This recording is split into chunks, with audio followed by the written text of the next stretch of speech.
So ಎಲ್ಲರೂ ಹೇಗಿದ್ದೀರಾ? I hope ಎಲ್ಲರೂ ಚೆನ್ನಾಗಿದ್ದೀರಾ ಅಂತ ಹೇಳ್ತಾ ಈ ವ್ಲಾಗ್ನ ಸ್ಟಾರ್ಟ್ ಮಾಡ್ತಾ ಇದ್ದೀನಿ. ಸೊ ಇತ್ತೀಚೆಗಂತೂ ಸಿಕ್ಕಾಪಟ್ಟೆ ಚಳಿ ಇದೆ, ಆಚೆ ಅಂತೂ ನೋಡಲಿಕ್ಕೂ ಆಗ್ತಿಲ್ಲ, ಅಷ್ಟು ಚಳಿ ಇದೆ. ಹಾಗೆ ಇವತ್ತು ಸಂಡೇ, ಸೊ ಸಂಡೇ ಅಂದಮೇಲೆ ಸ್ಪೆಷಲ್ ಇರಲೇಬೇಕು. ಹಾಗಾಗಿ ನಾನು ಇವತ್ತು ಲೆಗ್ ಪೀಸ್ನ ತರಿಸ್ಕೊಂಡಿದ್ದೀನಿ, ಬರೀ ಗ್ರಿಲ್ ಚಿಕನ್ ಮಾಡ್ಕೊಳ್ಳೋಣ ಅಂತ ಹೇಳಿ. ಅದ್ರ ಜೊತೆ ಬಿರಿಯಾನಿ ಮಾಡೋಣ ಅಂದ್ಕೊಂಡೆ, ಬಟ್ ನನ್ನ ಹಸ್ಬೆಂಡ್ ಬಿರಿಯಾನಿ ಇಷ್ಟಪಡಲ್ಲ ಅಷ್ಟಾಗಿ. ಸೊ ಹಾಗಾಗಿ ಪಲಾವ್ ಮಾಡಿ ಅದಕ್ಕೆ ಸೈಡ್ಸಾಗಿ ಗ್ರಿಲ್ ಚಿಕನ್ ಮಾಡ್ಕೊಳ್ಳೋಣ ಅಂತ ಆ ರೆಸಿಪಿನೂ ಸಹ ನಾನು ನಿಮ್ಮೊಟ್ಟಿಗೆ ಇವತ್ತು ಶೇರ್ ಮಾಡ್ಕೊಳ್ತಾ ಇದ್ದೀನಿ. ಇವತ್ತು ಗ್ರಿಲ್ ಚಿಕನ್ ರೆಸಿಪಿನ ಶೇರ್ ಮಾಡ್ತೀನಿ ಅಂತ ಹೇಳಿ, ಅದಕ್ಕೋಸ್ಕರ ನಾನಿಲ್ಲಿ ಲೆಗ್ ಪೀಸ್ನ ತರಿಸ್ಕೊಂಡಿದ್ದೀನಿ. ಒಂದು 4 ತರಿಸ್ಕೊಂಡಿದ್ದೀನಿ, ಸಾಕಿರೋದು ಇಬ್ಬರೇ ಅಂತ ಹೇಳಿ. ಹಾಗೆ ಈ ಗ್ರಿಲ್ ಚಿಕನ್ನ ನಾನು ಬಂದು ಒಲೆ ಮೇಲೆ ಮಾಡ್ತಿಲ್ಲ, ಅಂದರೆ ಏರ್ ಫ್ರೈಯರ್ನ ಯೂಸ್ ಮಾಡ್ಕೊಂಡು ನಾನು ಗ್ರಿಲ್ ಚಿಕನ್ ಮಾಡ್ತೀನಿ. ಸೊ ರೆಸಿಪಿ ಹೇಗಿರುತ್ತೆ ಅನ್ನೋದನ್ನ ನಾನು ಡೈರೆಕ್ಟಾಗಿ ಹೇಳ್ಕೊಡ್ತೀನಿ. ಆ್ಯಂಡ್ ಫಸ್ಟು ಈ ರೀತಿ ಲೆಗ್ ಪೀಸಸ್ನ ತೊಗೊಂಡು ಸ್ವಲ್ಪ ಶಾರ್ಪ್ ಮಾಡ್ಕೊಳ್ಳೋಣ. ಚಾಕು ಶಾರ್ಪ್ ಇಲ್ಲ ಅನ್ಸುತ್ತೆ ಮೋಸ್ಟ್ಲಿ.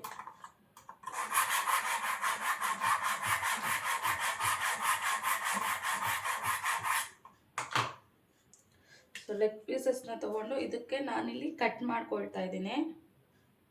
ಅಂದರೆ ಒಳಗಡೆ ಎಲ್ಲ ಸ್ಟಫಿಂಗ್ ಹೋಗ್ಬೇಕಲ್ಲ. ಹಂಗೆ ಅಂದರೆ ಮೊದಲು ಚಿಕನ್ನೇ ಸರಿಯಾಗಿ ಮುಟ್ತಿರ್ಲಿಲ್ಲ, ಕ್ಲೀನ್ ಮಾಡಬೇಕಲ್ಲ ಅಂದಾಗ ಕ್ಲೀನು ಮಾಡ್ತಿರ್ಲಿಲ್ಲ. ನಾನು ತೊಳ್ಸ್ಕೊಳಕ್ಕೆ ನಮ್ಮ ಅಣ್ಣನೇ ಕರಿವೆ, ತೊಳ್ಕೊಳ್ಬಾ ಅಂತ. ಆ್ಯಂಡ್ ಅದಾದಮೇಲೆ ಮದುವೆ ಆದಮೇಲೆ ಹಸ್ಬೆಂಡ್ನ, ಬಟ್ ಈಗೆಲ್ಲ ರೂಢಿ ಆಗ್ಬಿಟ್ಟಿದೆ. ಸೊ ಈ ರೀತಿ ನೀಟಾಗಿ ಕಟ್ ಮಾಡ್ಕೊತಿದ್ದೀನಿ, ಅಂದರೆ ಒಳಗಡೆ ಎಲ್ಲ ಸ್ಟಫಿಂಗ್ ಹೋದರೆ ತಿನ್ಲಿಕ್ಕೆ ಜ್ಯೂಸಿಯಾಗಿರುತ್ತೆ ಅಂತ ಹೇಳಿ. ಅಂದರೆ ಇನ್ನೊಂದು ಇದು ನನಗೆ ಸಿಕ್ಕಾಪಟ್ಟೆ ಇಷ್ಟ. ಮೊದಲೇ ರೂಢಿ ಇರಲಿಲ್ಲ, ಯಾವಾಗ ಏರ್ ಫ್ರೈರಲ್ಲಿ 1-2 ಸತಿ ರೂಢಿ ಮಾಡಿಕೊಂಡು, ಸೊ ಅವಾಗಿಂದ ಚಿಕನ್ ತಂದಾಗಲ್ಲ ಸೊ ಗ್ರಿಲ್ ಚಿಕನ್ ಮಾಡೇ ಮಾಡ್ತೀವಿ. ನಾನು ಕಟ್ ಮಾಡಿ ಇಟ್ಕೊಂಡಿದ್ದೀನಿ.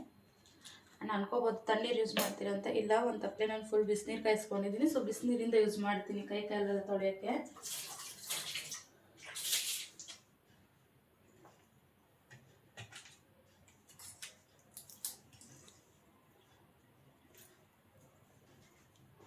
ಆ್ಯಂಡ್ ನೆಕ್ಸ್ಟ್ ಇಲ್ಲಿ ನಾನು ಒಂದು ಬೌಲ್ ತೊಗೊಂಡಿದ್ದೀನಿ. ಸೊ ಅದಕ್ಕೆ ಸ್ವಲ್ಪ ಮೊಸರು ಆ್ಯಡ್ ಮಾಡ್ಕೊಳ್ತೀನಿ. ನಂದಿನಿ ಮೊಸರು ಆ್ಯಡ್ ಮಾಡ್ಬೋದು, ಬಟ್ ಆಪ್ಸನ್ ಕಾರ್ಡ್ ಬಂದು ಇದು ಮಿಲ್ಕಿ ಮಿಸ್ಟ್ ಬಂದು ಸ್ವಲ್ಪ ಗಟ್ಟಿ ಇರುತ್ತೆ. ಸೊ ಕೋಟಿಂಗ್ ಚೆನ್ನಾಗಿರುತ್ತೆ ಅಂತ ಹೇಳಿ ಮಿಲ್ಕಿ ಮಿಸ್ಟ್ನ ಯೂಸ್ ಮಾಡ್ತೀನಿ. ಒಂದು ಅರ್ಧ ಸ್ಪೂನಷ್ಟು, ಅಂದರೆ ಒಂದು 2 ಸ್ಪೂನಷ್ಟು ನಾನಿಲ್ಲಿ ಕರ್ಡ್ನ ತೊಗೊಂಡಿದ್ದೀನಿ. ಸೊ ಇವಾಗ ಇದಕ್ಕೆ ಸ್ಪೂನ್ ತೊಗೋಣ. ಸ್ವಲ್ಪ ಚಿಲ್ಲಿ ಪೌಡ್ರ್ ಜಾಸ್ತಿ ಹಾಕ್ಕೊಳ್ತೀನಿ, ಬಿಕಾಸ್ ನನಗೆ ಖಾರ ತುಂಬ ಇಷ್ಟ. ಹಾಗಾಗಿ ಚಿಲ್ಲಿ ಪೌಡ್ರ್ ಸ್ವಲ್ಪ ಜಾಸ್ತಿ ಹಾಕ್ಕೊಳ್ತೀನಿ. ಈ ಸ್ಪೂನಲ್ಲಿ 1-2 ಸ್ಪೂನಷ್ಟು ಚಿಲ್ಲಿ ಪೌಡ್ರನ್ನ ಆ್ಯಡ್ ಮಾಡ್ಕೊಳ್ತೀನಿ. ಅದಾದಮೇಲೆ ಧನಿಯಾ ಪೌಡರ್ 1 ಸ್ಪೂನಷ್ಟು ಹಾಕ್ಕೊಳ್ತೀನಿ, ಜಾಸ್ತಿ ಏನು ಬೇಡ. ಒಂದು ಇಲ್ಲ ಒಂದು ಅರ್ಧ ಸ್ಪೂನ್ ಅನ್ಕೋಬೋದು. ಆ್ಯಂಡ್ ಸ್ವಲ್ಪ ಅರಿಶಿನ,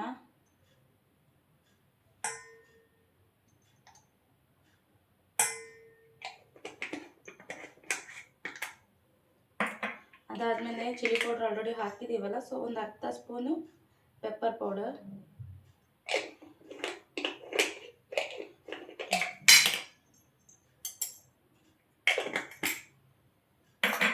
ಆ್ಯಂಡ್ ನೆಕ್ಸ್ಟು ಗರಂ ಮಸಾಲ. ನಾನಿಲ್ಲಿ ಯಾವುದೇ ರೀತಿಯ ತಂದೂರಿ ಮಸಾಲಾನ ಯೂಸ್ ಮಾಡಲ್ಲ. ಗರಂ ಮಸಾಲ 1 ಸ್ಪೂನ್, ಒಂದು ಸ್ಪೂನ್ ಅದಾದಮೇಲೆ ಜಿಂಜರ್ ಗಾರ್ಲಿಕ್ ಪೇಸ್ಟ್.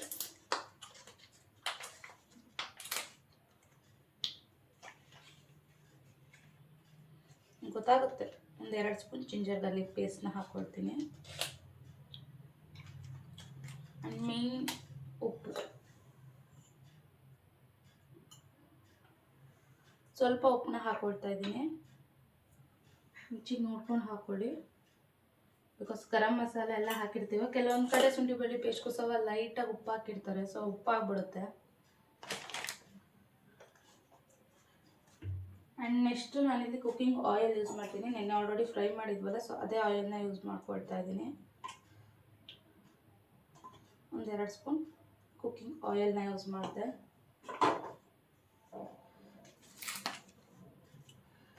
ಇವಾಗ ಸ್ವಲ್ಪ ಕಸೂರಿ ಮೆಥಿ ಹಾಕಿದ್ರೇ ಫ್ಲೇವರ್ ಚೆನ್ನಾಗಿರೋದು. ಹಾಗಾಗಿ ಸ್ವಲ್ಪ ಕಸೂರಿ ಮೆಥಿ,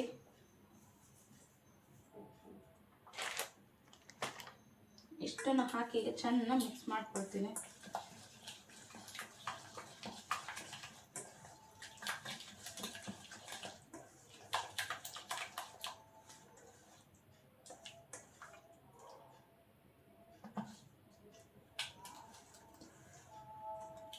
ಸೊ ನೋಡ್ಬೋದು, ಮೊಸರು ಅಷ್ಟೇ ತೀರಾ ಹಾಕ್ಕೊಳ್ಬೇಡಿ, ಈ ಥರ ಗಟ್ಟಿಯಾಗಿ ಬರಲಿ, ಸ್ವಲ್ಪ ಅದರ ಮಸಾಲೆ ನೀಟಾಗಿ ಕುತ್ಕೊಳ್ಳುತ್ತೆ. ಈ ಥರ ಗಟ್ಟಿಯಾಗಿ ಬಂದರೆ ಸೊ ಈ ರೀತಿ ಇರಲಿ. ಸೊ ಇದಕ್ಕೆ ಇವಾಗ ನಾನು ಕಟ್ ಮಾಡಿ ಇಟ್ಕೊಂಡಿರೋಂಥ ಚಿಕನ್, ಸೊ ಕಟ್ ಮಾಡೋದು ಈ ರೀತಿ ನೋಡಿ. ಸೊ ಕಟ್ ಮಾಡಿರೋಂಥ ಚಿಕನ್ ಪೀಸಸ್ನ ಹಾಕ್ಕೊಳ್ತೀನಿ, ಲೆಗ್ ಪೀಸಸ್ ಸಾರಿ.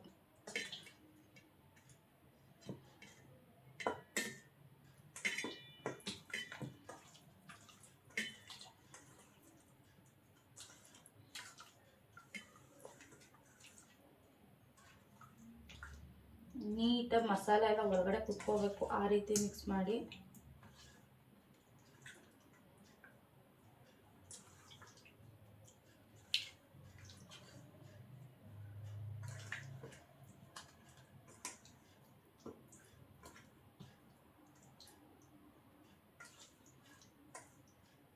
ಇದು ಈ ರೀತಿ ಮಿಕ್ಸ್ ಆಗಿದೆ. ಸೊ ಇದಕ್ಕೆ ಒಂದು ಹಾಫ್ ನಿಂಬೆಹಣ್ಣ ರಸ ಹಾಕೊಳ್ಳೋಣ, ಹಾಫ್ ನಿಂಬೆಹಣ್ಣು ರಸ. ಮತ್ತೆ ಕೈ ತೊಳಿಬೇಕು.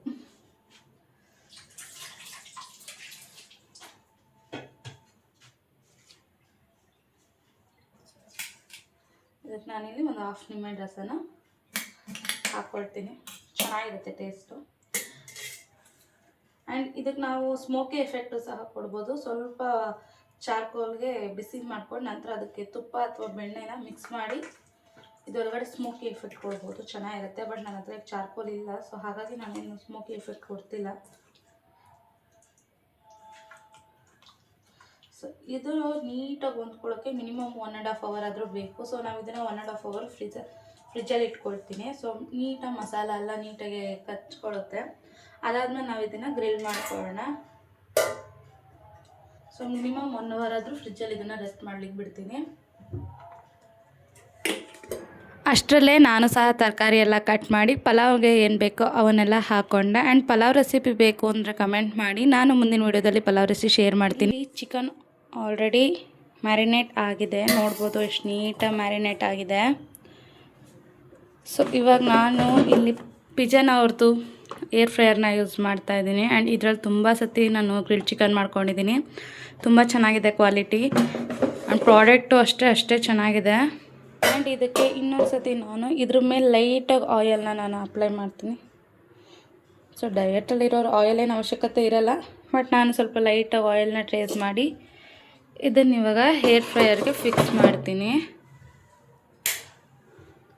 ಸೊ ಇದು ಪೂರ್ತಿ ಫಿಕ್ಸ್ ಆದಮೇಲೆ ಇಲ್ಲಿ ಬಟನ್ ಆಪ್ಷನ್ಸ್ ಇದೆ ನೋಡಿ.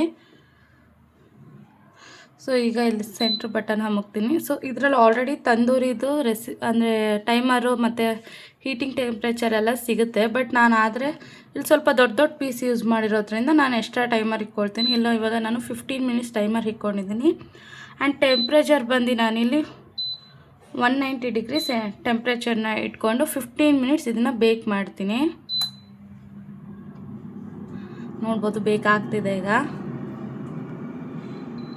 ಹಾಗೆ ನೋಡ್ಬೋದು. ಸೊ ಇವಾಗ ಚಿಕನ್ ರೆಡಿಯಾಗಿದೆ, ಆಟೋಮೆಟಿಕ್ ಅದೇ ಆಫ್ ಆಗಿದೆ. ಸೊ ಇವಾಗ ಇದನ್ನು ಸೊ ಬಿಸಿ ಇರುತ್ತೆ, ಈಗ ಇದನ್ನು ಊಟ ಹಾಕ್ಕೊಳ್ತೀನಿ.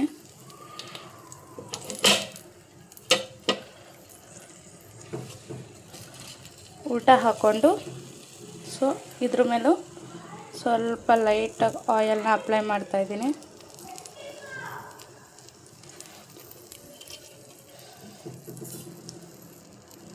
ಸೊ ಇವಾಗ ಇದು ಉಲ್ಟಾ ಆಗಿದೆ. ಸೊ ಇವಾಗ ಮತ್ತೆ ಇದನ್ನು ಇನ್ನೊಂದು ಸತಿ,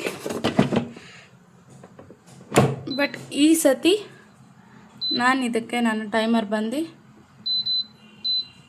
10 minutes ಅಷ್ಟೇ ಟೈಮರ್ನ ಕೊಡ್ತೀನಿ. ಆ್ಯಂಡ್ ಬೇಕಿಂಗ್ ಟೈಮ್ ಅಷ್ಟೇ 185 degree ಬೇಕಿಂಗ್ ಟೈಮ್ ಕೊಡ್ತೀನಿ ಡಿಗ್ರಿ. ಸೊ ಮತ್ತೆ ಪ್ರೆಸ್ ಮಾಡಿ ಇನ್ನೊಂದು 10 ನಿಮಿಷ ಬೇಕ್ ಮಾಡ್ಕೊಳ್ಳೋದು. ಇಲ್ಲಿ ನಾನು ಮತ್ತೆ 10 ಮಿನಿಟ್ಸ್ ಬೇಕ್ ಮಾಡ್ಕೊಂಡಾದ್ಮೇಲೆ ಚಿಕನ್ ಯಾವ ರೀತಿ ಕಾಣ್ತಿದೆ ನೋಡ್ಬೋದು. ಸೊ ನೋಡ್ಬೋದು ಗ್ರಿಲ್ ಚಿಕನ್ ರೆಡಿಯಾಗಿದೆ. ಸೊ ನಾನಿಲ್ಲಿ ಬರೀ 2 ಪೀಸ್ನ ಮಾಡ್ಕೊಂಡಿದ್ದೀನಿ. ಇದನ್ನು ಕ್ವಾಂಟಿಟಿ ಜಾಸ್ತಿಲೂ ಸಹ ಮಾಡ್ಕೋಬೋದು. ಆ್ಯಂಡ್ ಇದನ್ನು ಬರೀ ಏರ್ ಫ್ರೈಯರಲ್ಲೇ ಅಷ್ಟೇ ಅಲ್ಲ, ನಾರ್ಮಲಾಗಿ ನಾವು ಪ್ಯಾನ್ ಮೇಲೂ ಸಹ ಗ್ರಿಲ್ ಮಾಡ್ಕೊಳ್ತೀವಲ್ಲ ಆ ರೀತಿಯೂ ಸಹ ಇದೇ ಮಸಾಲೆ ಹಾಕಿ ಗ್ರಿಲ್ ಮಾಡ್ಕೊಂಡ್ರೆ ಚೆನ್ನಾಗಿರುತ್ತೆ. ಬಟ್ ನನ್ನ ಹತ್ರ ಏರ್ ಫ್ರೈಯರ್ ಇರೋದ್ರಿಂದ ನಾನು ಏರ್ ಫ್ರೈಯರಲ್ಲಿ ಯೂಸ್ ಮಾಡಿದ್ದೀನಿ. ಆ್ಯಂಡ್ ಈ ವ್ಲಾಗು ನಿಮಗೆಲ್ಲ ಇಷ್ಟ ಆಗಿದೆ ಅಂತ ಅಂದ್ಕೊಳ್ತೀನಿ. ಹಾಗೆ ಈ ವ್ಲಾಗ್ ನಿಮಗೆಲ್ಲ ಇಷ್ಟ ಆಗಿದ್ದರೆ ಈ ವ್ಲಾಗಿಗೆ ಒಂದು ಲೈಕ್ ಮಾಡಿ, ಹಾಗೆ ನನ್ನ ಚಾನಲ್ನ ಸಬ್ಸ್ಕ್ರೈಬ್ ಮಾಡ್ಕೊಳ್ಳಿ.